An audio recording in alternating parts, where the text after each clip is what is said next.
이 시간에는 로마서 2장 1절부터 5절 말씀까지 읽었습니다. 오늘은 로마서 7번째 시간으로 부제목은 타락한 도덕주의자의 함정입니다. 타락한 도덕주의자의 함정.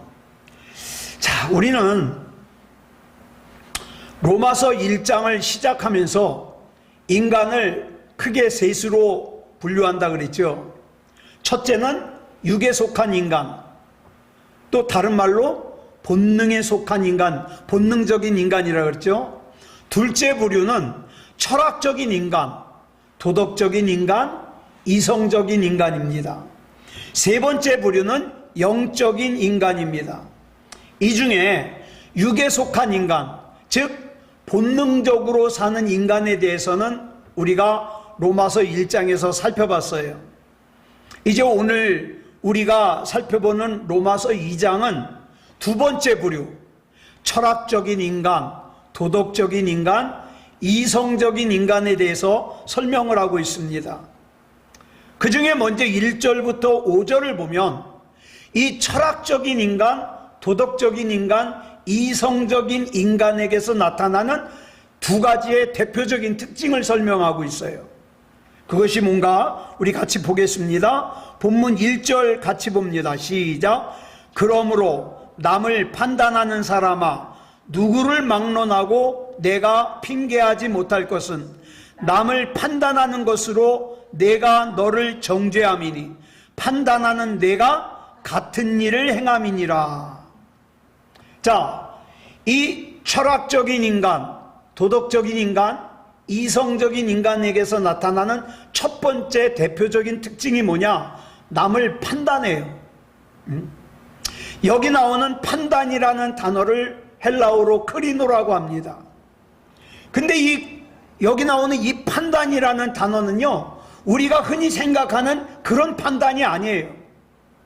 그거보다 좀 더 심한 거, 정죄하기 위한 판단이에요. 혹은 심판하기 위한 판단이에요. 근데 가만히 보면 잘 알지 못하는 사람은 남을 심판하거나 정죄하거나 판단하지 못해요.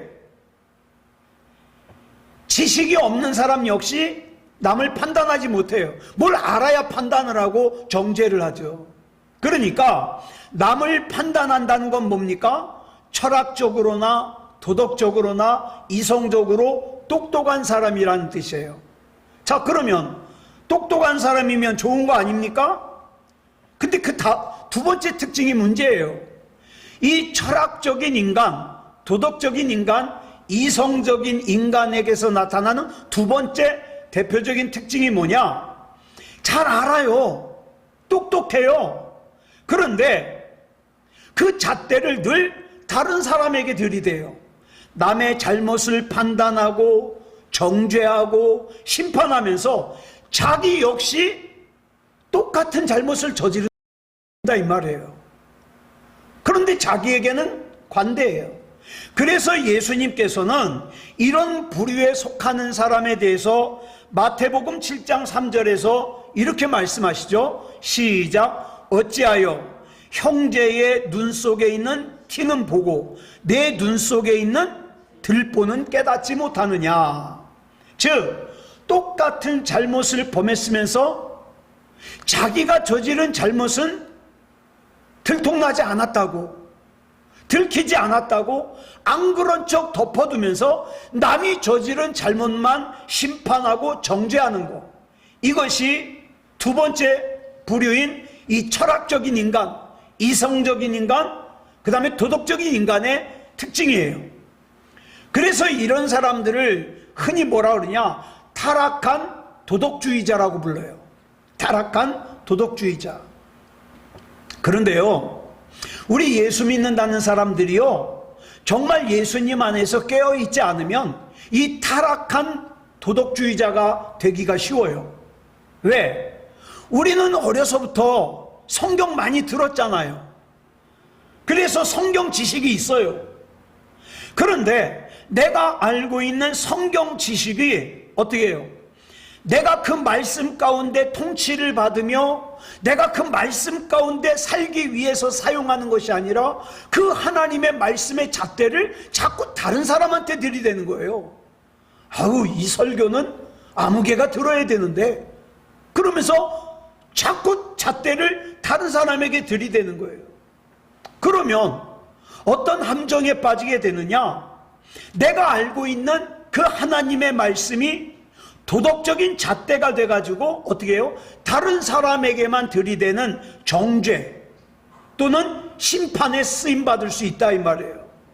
자, 그러면 우리가 누군가에게 하는 말이 그 사람을 심판하고 정죄하는 말인지 아니면 그 사람을 사랑해서 권면하는 말인지 어떻게 구분할까요? 예를 들어서 똑같은 말이에요. 예수님 잘 믿읍시다. 우리 올바로 신앙생활 해야 되죠. 우리 하나님 잘 믿읍시다 라고 얘기했는데 이 똑같은 말이 어떤 사람에게는 정죄가 되고 어떤 사람에게는 권면이 된다 이 말이에요. 그게 어떻게 달라지는가? 아무리 그럴듯한 말이라 하더라도, 아무리 내가 당신을 사랑해서 하는 말이라고 포장을 할지라도 내 마음속에 그 사람을 향한 사랑이 없으면, 더 나아가서 미움이 있으면 그 미움이 있는 마음의 틀에서 찍어내는 말은 결국 심판의 말이에요. 정죄의 말이에요. 그러면 사람이 그걸 모르냐? 알아요.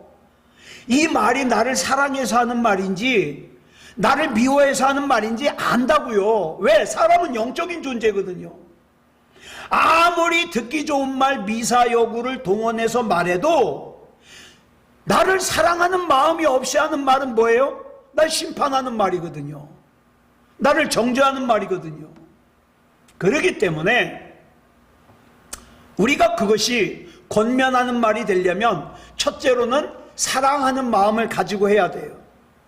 그 다음에 둘째로는 그 사람을 살리기 위한 마음을 가져야 돼요. 네. 사랑으로 권면하는 사람은요, 남이 나보다 더 잘 되는 거 좋아합니다. 그러나 마음에 사랑이 없는 사람은요, 어떻게든지 나보다 잘 되는 사람은 끌어내리려고 그러고, 또 어떤 경우에서도 다른 사람이 나보다 잘 되면 배가 아파요. 왜? 사랑하지 않으니까. 자, 그러니까 그 사람을 살리기 위한 마음이 있어야 되는 거예요. 그 다음 세 번째로는 내가 언급하고 있는 이 상대방의 잘못을 내가 범하고 있으면 안 돼요. 내가 범하면 안 돼요. 사무엘하 12장 1절로 15절을 보면 부하의 아내를 갖다가 취한 다윗을 나단 선지자가 권면합니다. 근데 이 권면을 책망의 형태로 권면해요. 만일 그런데 나단 선지자가 다윗이 미워가지고 다윗이 꼴보기 싫어가지고 이 말을 했다면 그걸 다윗이 알까요 모를까요? 알죠.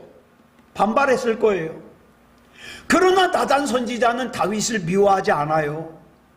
또 다윗처럼 유부녀를 데려다가 간음하는 사람이 아니었어요. 그러니까 나단 선지자의 말이 권면이 되는 거죠. 우리가 남을 권면하려면 적어도 내가 권면하는 그 부분에 있어서만큼은 내가 깨끗해야 되죠. 그러나 타락한 도덕주의자가 되잖아요. 내가 똑같은 잘못을 범하면서 같은 잘못을 범하는 사람을 정죄해요. 제가 오래 살지는 않았지만 사람들을 보니까 참 이상한 게 있어요. 똑같은 사람끼리 미워해요. 그런 거 보셨어요? 저 사람하고 저 사람하고 비슷한 것 같은데 서로 앙숙이에요. 사람은요, 자기하고 비슷하면 싫어해요. 왜?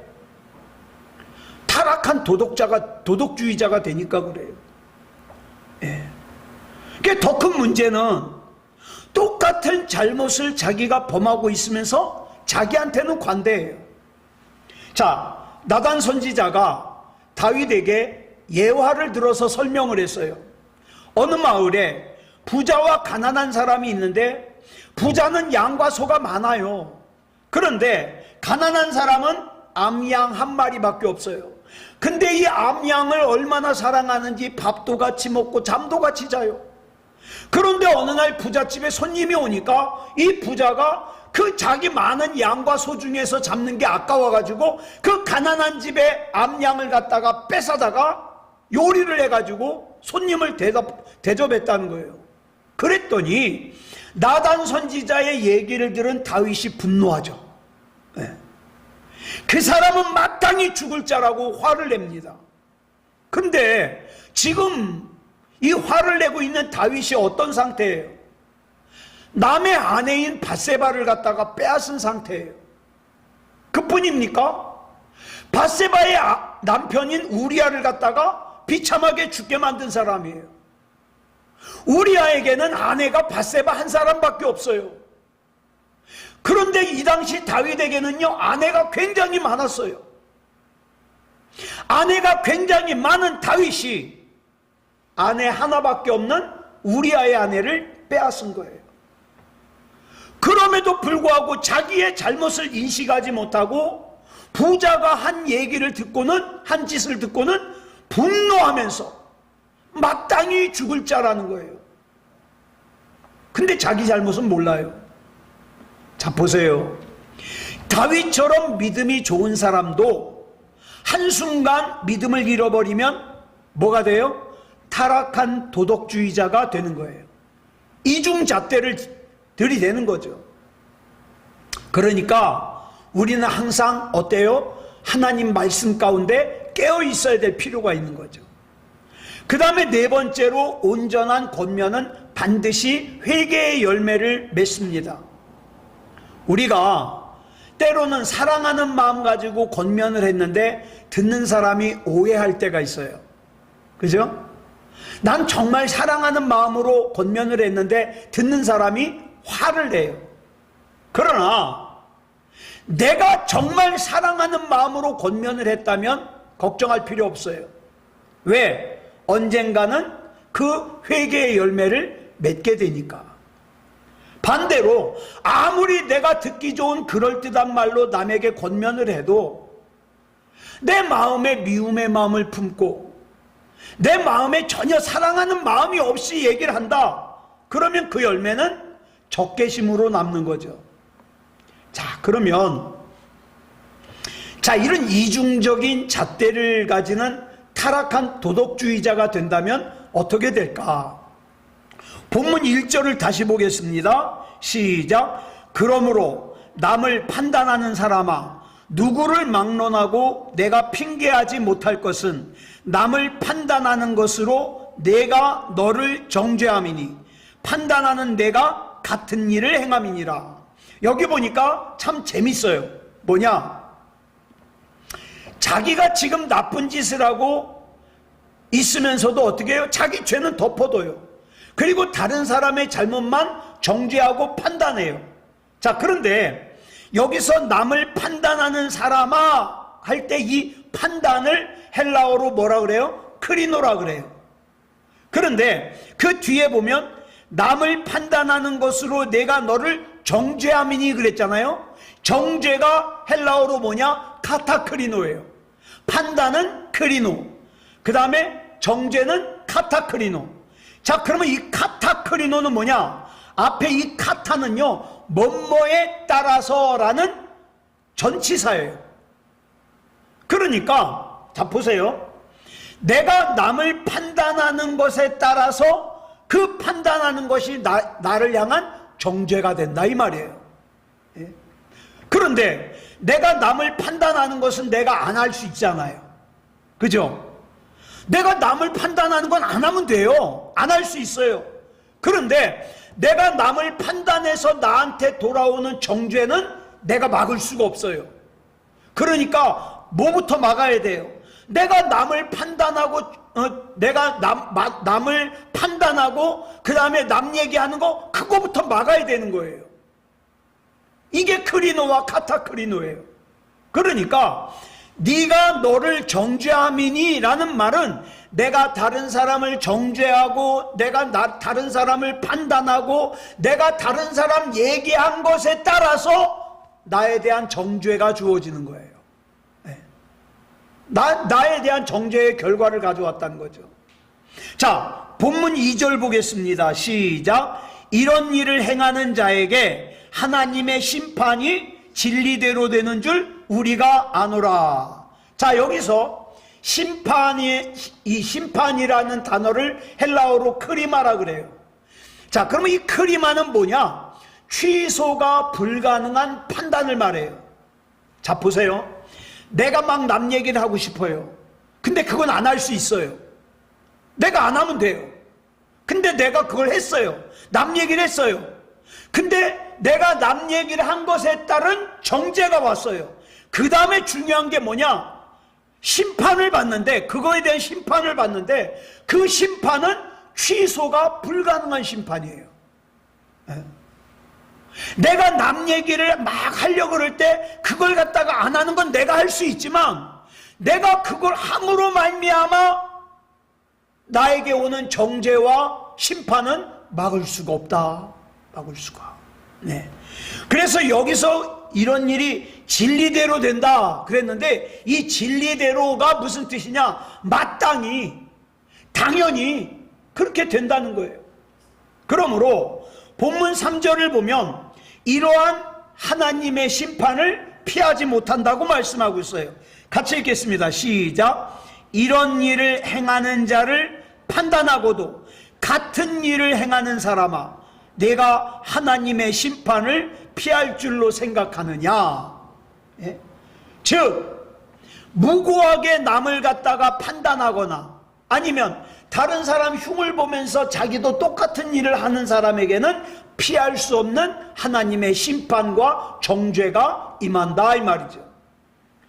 자, 그럼 왜 하나님께서 이처럼 남을 판단하고 정죄하는 사람에게 피할 수 없는 심판을 주실까요? 이유는 간단해요. 가령 신하가 있고 임금이 있어요. 근데 임금만 할 수 있는 일이 있잖아요. 그 임금만 할 수 있는 일을 신하가 만약에 몰래 했다. 그럼 뭐예요 그게? 역모예요, 역모. 임금 자리를 탐하는 거죠. 역모예요. 그런데 자, 성경을 보세요. 성경을 보면 누군가를 심판하는 것은 사람이 할 수 있어요, 없어요? 없어요. 누군가를 심판하는 것은 반드시 하나님만 하실 수 있는 일이에요. 그런데 반드시 하나님만 하실 수 있는 심판을 내가 했다? 그러면 그건 뭐가 되는 거예요? 하나님의 자리를 탐내는 거죠. 네, 하나님의 자리를. 내가 하나님이 되려고 그러는 거예요. 근데 이 경계가 참 어려워요. 어디까지가 하나님의 일이고 어디까지가 내가 해야 되는 일인지가 이게 경계가 어려워요. 예를 들어서 동성애를 갖다가 가지고 설명을 해볼게요. 동성애는요 분명히 죄입니다. 이유는 간단해요. 성경에 보니까 하나님께서 죄라 그러셨거든요. 그러니까 죄예요. 뭐 여기에다가 인권이라든가 또는 성소수자의 권리라든가 이런 걸 주장하면서 죄가 아니다, 그러면 안 돼요. 죄예요. 동성애는 분명히 죄예요. 그렇지만 동성애자를 미워하고 정죄하고 심판할 권한은 우리에게 없어요. 잘 들으셔야 돼요. 동성애자를 미워하고 정죄하고 심판할 권한은 우리에게 없어요. 그러니까 동성애자를 미워하고 공격하면 안 돼요. 그렇지만 우리나라에서 추진하고 있는 차별금지법이라는 게요, 이게 참 문제가 있어요. 뭐냐? 물론 동성애자를 미워하면 안 돼요. 그렇지만 동성애자를 차별하지 말라고 하는 것까지는 좋은데 거기서 더 나아갔어요. 선을 넘었어요. 그래서 어떡합니까? 인권을 가장해서 정상이 아닌 것을 정상이 아니라고 말도 못하게 해요. 예? 동성애가 죄라고 말도 못하게 해요. 영국 같은 데는요 동성애 죄라 그러면 잡혀가요. 지금 현재 강단에서 그렇게 설교하면 잡혀가요. 이건 뭡니까? 죄를 죄로 보지 말라는 거예요. 비정상을 비정상으로 보지 말라는 거예요. 그러니까 이거는 어떻습니까? 다수의 정상인들에 대한 역차별이라 이 말이죠. 또 서울시 같은데 이제 예전에 그랬잖아요. 광장에서 퀴어 축제를 했어요. 동성애자들의 퀴어 축제. 막 이상하게 옷 입고요. 그렇죠? 자, 근데 그것을 갖다가 차별하지 않는다 그래서 허락을 해줬어요. 그런데 그 광경을 갖다가 보고 싶지 않은데 동성애자가 아닌 다수의 사람들이 봐야만 하는 상황이 와요. 들어야 되는 상황이 와요. 또 애들에게 보여주고 싶지 않은데 애들에게 보여줄 수밖에 없는 상황이 돼요. 이건 뭡니까? 이건 역차별이 되는 거예요. 그러므로 우리가 이 경계를 분명하게 알아야 돼요. 자, 본문 4절 보겠습니다. 시작. 혹 내가 하나님의 인자하심이 너를 인도하여 회개하게 하심을 알지 못하여 그의 인자하심과 용납하심과 길이 참으심이 풍성함을 멸시하느냐. 자, 내가 누군가를 험담하고 정죄하는 것은 어떤 죄를 저지르는 것이냐? 그 사람을 용납해 주시고 길이 참아 주시는 하나님을 멸시하는 게 된다는 거예요. 예를 들어서 그 홍석천이라는 남자가 그 커밍아웃을 했잖아요. 예? 자기는 동성애자라고. 자, 그러면 이제 홍석천이 지나갈 때 눈을 흘기고 저주하고 저 동성애자 험담하고 미워하고 그러면 안 된다는 거예요. 왜? 그 사람이 돌아오기를 기다리고 참아주시는 하나님을 멸시하는 것과 같다는 거죠. 잘 들으세요. 동성애는 죄예요. 그런데 동성애자를 미워하면 안 돼요. 네. 자, 여기서 말하는 하나님의 인자하심 그랬잖아요. 그 인자하다라는 단어의 어원이 어디서 왔느냐? 여자의 자궁에서 왔어요. 그러니까 여자의 자궁이 어떻습니까? 에? 그 아기가 생기면 그 아기가 장애가 있든 어떻든 그 엄마의 자궁은 그 아기를 보호해요. 최대한으로 보호해요. 예? 그 아이에게 문제가 있어도. 그래가지고 어떡합니까? 자기의 생명을 나누어 주면서 최적의 조건으로 태아를 갖다가 보호하죠. 자, 하나님의 인자하심이 이와 같다는 거예요. 또 용납하심에 해당하는 헬라어가 아노케인데, 아노케는 뭐냐? 참다라는 거예요. 참다. 우리 하나님께서는 끊임없이 참아주셔요. 만약에 하나님께서 나를 참아주시지 않았다면 나는 진작에 끝장났죠. 그런데 하나님이 참아주셔요. 근데 여기 놀라운 게 있어요. 여기 길이 참으심 나오죠. 길이 참으심. 이걸 영어 성경에서 뭐라고 번역했냐? long suffering이라고 번역을 했어요. 뭐냐? 길이 참으심은 long suffering, 오랫동안 고통스러워하는 거예요. 여러분, 누군가가 잘못할 때 그걸 갖다가 내가 참는다고 생각해봐요. 고통스러운 거예요. 고통스러운 거예요. 자, 우리가 온갖 죄를 지었음에도 불구하고 하나님께서 나를 참고 계시는 것은 그만큼 하나님께서 고통스러운 걸 참으시는 거예요. 저게 언제 철나나? 저게 언제 믿음다운 믿음 되지? 고통스러운 거예요. 그렇다면 하나님께서 왜 참으십니까? 우리에게 회개할 기회를 주시려고. 그런데도 자기의 잘못을 회개할 생각은 하지 않고 하나님의 뜻에 합당하지 않은 삶을 계속해서 살면서 다른 사람만 막 비방하는 거예요. 다른 사람만 흉보는 거예요. 심판하고 정죄하는 거예요. 그 자체가 뭡니까? 곧 자기에게 인자하시고 자기를 용납하고 길이 참아주시는 하나님을 무시하고 멸시하는 거라는 거죠. 그러면서 여러분, 마태복음 18장에 보면 1만 달란트 빚진 사람과 100데나리온 빚진 사람 얘기가 나오죠. 1만 달란트가 얼마냐? 이 1만 달란트가 6천만 데나리온이거든요. 근데 이 한 데나리온이 남자 장정 하루 품삯이에요. 그걸 20만 원으로 계산하면 1만 달란트가 얼마냐? 12조 원이에요.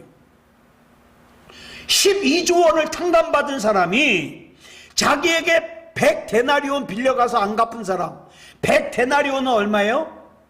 2천만 원이에요. 2천만 원도 크죠. 근데 자기는 12조 원 탕감받았잖아요.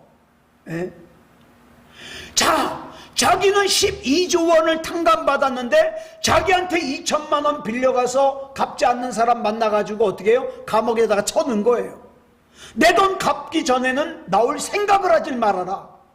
그래가지고 그 얘기를 갖다가 들은 임금이 어떻게 합니까? 그 사람 다시 데려다가 너 12조 원 갚어. 이렇게 하는 얘기죠. 혹시 주변에 아우 난 저 인간 좀 안 보고 살았으면 좋겠어. 그런 사람 있을지도 모르겠어요. 근데 여러분, 우리가 반드시 기억해야 될 거예요. 그래도 그 사람은 나한테 2천만 원 빚진 거예요. 나는 하나님께 12조 원 빚졌다니까.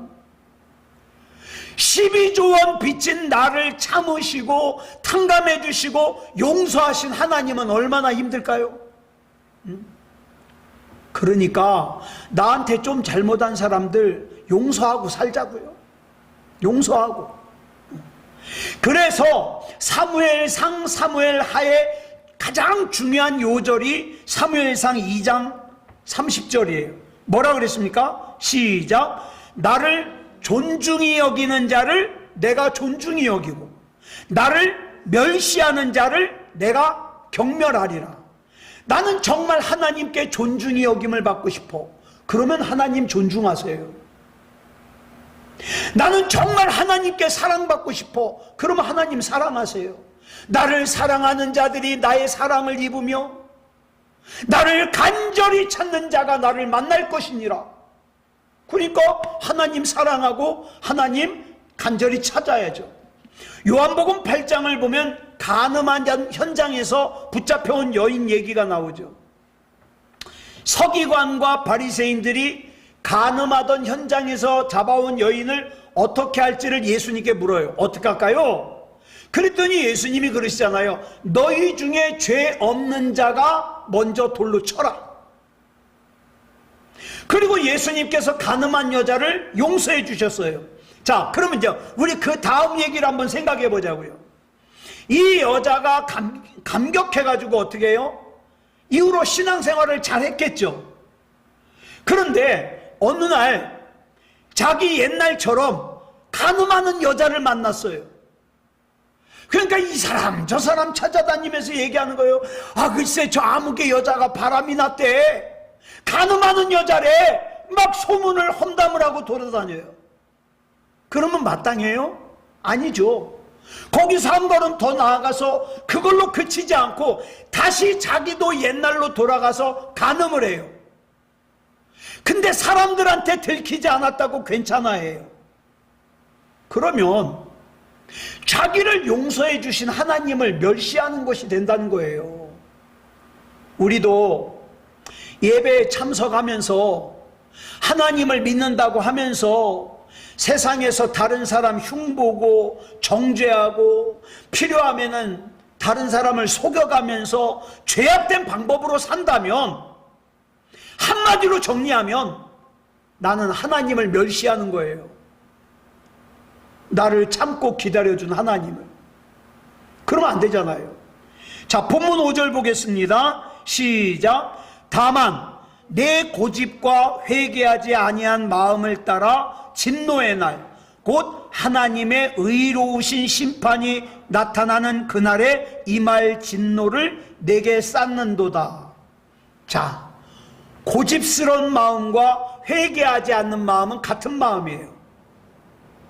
고집이 뭡니까? 굳은 것, 강한 것. 성경에는 이런 단어가 나와요. 강팍하다. 많이 나오죠? 강팍하다. 이게 뭐예요? 마음에 굳은 살이 배겼다는 뜻이에요. 마음에 굳은 살이 배겨서 하나님의 말씀이 와도 이게 느낌이 잘 안 나. 굳은 살에는 느낌이 잘 안 나잖아요. 그 강팍하게 굳은 마음에 지식만 더해지니까 성경 지식은 또 많아요. 그러다 보니까 그 강팍한 마음에 임한 성경 지식이 어떻게 쓰임받아요? 다른 사람을 정죄하는 데 쓰임받아요. 독사는요, 먹는 음식이 독이 되잖아요. 그죠? 독이 되잖아요. 자, 마찬가지예요.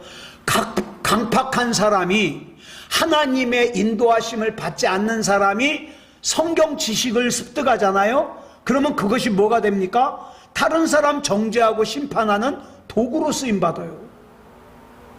예수님 태어날 때 보세요. 헤롯 왕이 물어보잖아요. 그 대제사장과 서기관들에게 왕이 어디서 태어나냐?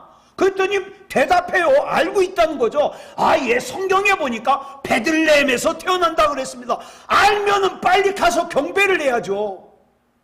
근데 그 대제사장과 서기관들이 자기가 알고 있는 성경 지식을 뭐에다 써먹어요?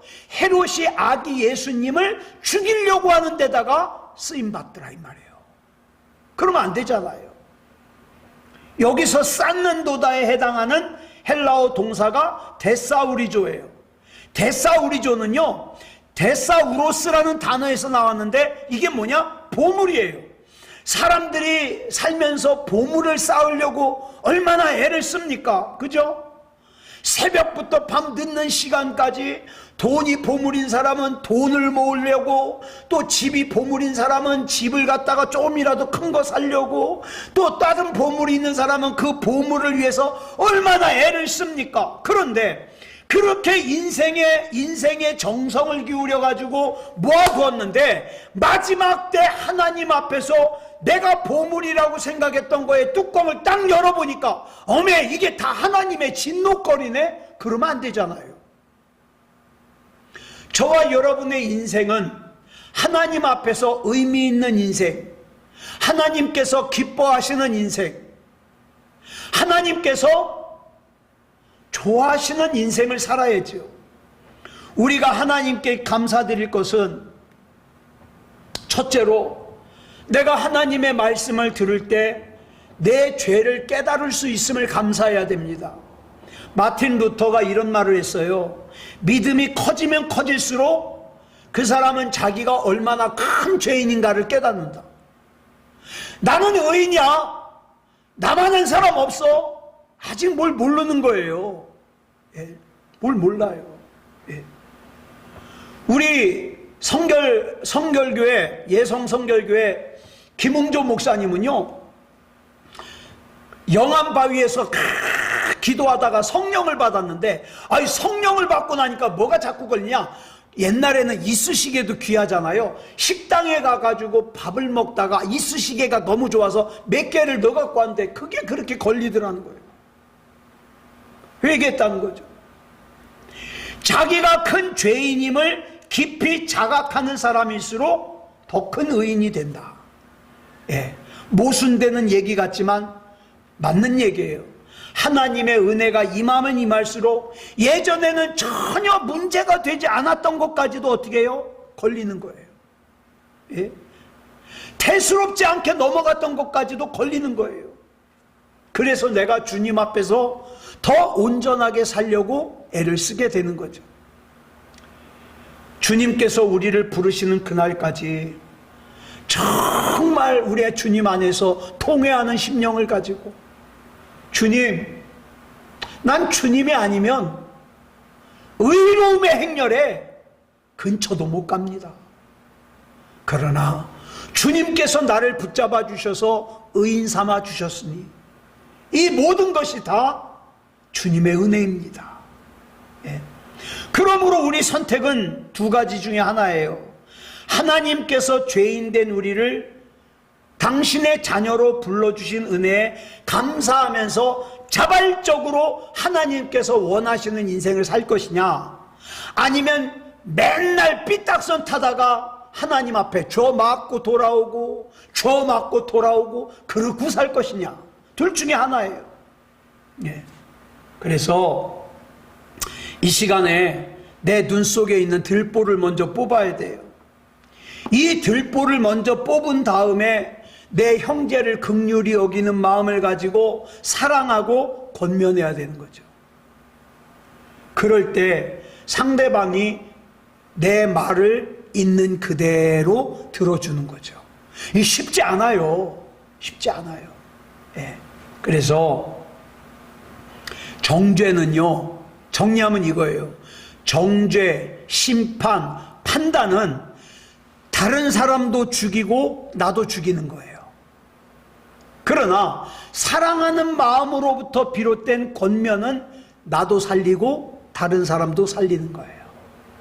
아무쪼록 저와 여러분, 우리 주 예수 그리스도 이름으로 좋은 마음 가지고, 예? 사랑의 마음을 품고 권면하는 인생을 사는 그런 저와 여러분이기를 그리스도 예수님의 이름으로 축복합니다. 기도하겠습니다. 사랑의 하나님, 감사합니다. 오늘 도덕적인, 이성적인, 철학적인 사람이 빠지기 쉬운 함정을 살펴봤습니다.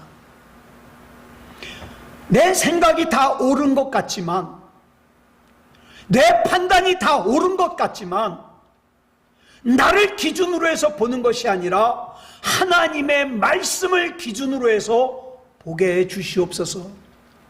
함부로 정죄하지 말고, 판단하지 말고, 심판하지 말고, 그저 내 마음에 사랑의 마음을 품고 중보하고 권면하고 위에서 기도할 수 있는 그런 우리가 되게 해 주시옵소서. 우리 주님 붙잡아 주시고 인도해 주실 줄 믿사오며 그리스도 예수님의 이름으로 감사하며 기도드려 싸움나이다. 아멘.